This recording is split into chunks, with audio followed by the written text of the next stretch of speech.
Sir ఇంకా మీ favourite hero ఎవరు తెలుగులో? చెప్పొచ్చాలా? చెప్పచ్చు సార్.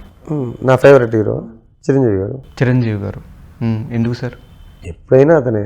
తమిళ్లో రజనీకాంత్, తెలుగులో చిరంజీవి గారు. ఏమైనా డ్రీమ్ ప్రాజెక్ట్ వీళ్ళతో సినిమా చేయాలి అలా డ్రీమ్ ఏం లేదు.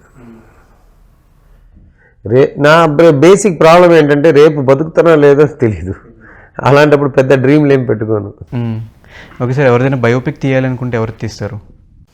నేను యాక్చువల్లీ ఒక డ్రీమ్ ప్రాజెక్ట్ ఉంది నా దగ్గర. అదేంటంటే ఒక నోవెల్, అది 3 పార్ట్ 1, పార్ట్ 2, పార్ట్ 3 వచ్చింది. మిలిటెన్స్ ఆఫ్ మెలుహా మీరు విన్నారా? మిలిటెన్స్ ఆఫ్ మెలుహా అని ఒక బుక్ ఉంది. అది చేయాలనుకుంటున్నా. అది దాదాపు ఒక 5-6 కోట్ల పైన వస్తుంది. 5,000 కోట్ల పైన బడ్జెట్ అవుద్ది. కాబట్టి అది డ్రీమ్ అయితే అది మీరు బయోపిక్ అంటే అబ్దుల్ కలాం గారిది చేద్దామని. అబ్దుల్ కలాం గారి బయోపిక్.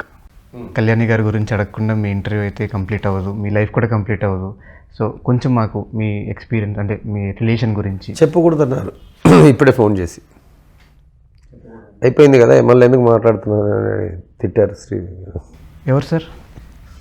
కళ్యాణి గారు నా మేనేజర్కి ఫోన్ చేసి వద్దు మన డైవర్స్ అయిపోయింది కదా మళ్ళీ ఎందుకు నా గురించి మాట్లాడుతున్నాను అని అడిగారంట. సో అందుకని నేను చెప్పడే కరెక్ట్ కాదు, డైవర్స్ అయింది అంతే. Sorry sir. అయితే మరి పెళ్ళి గురించి మీ ఒపీనియన్ ఏంటి? 98% పిల్లలు ఉన్నారు కాబట్టి కలిసి ఉన్నారు, లేదంటే ఎందుకండి చేయొద్దు.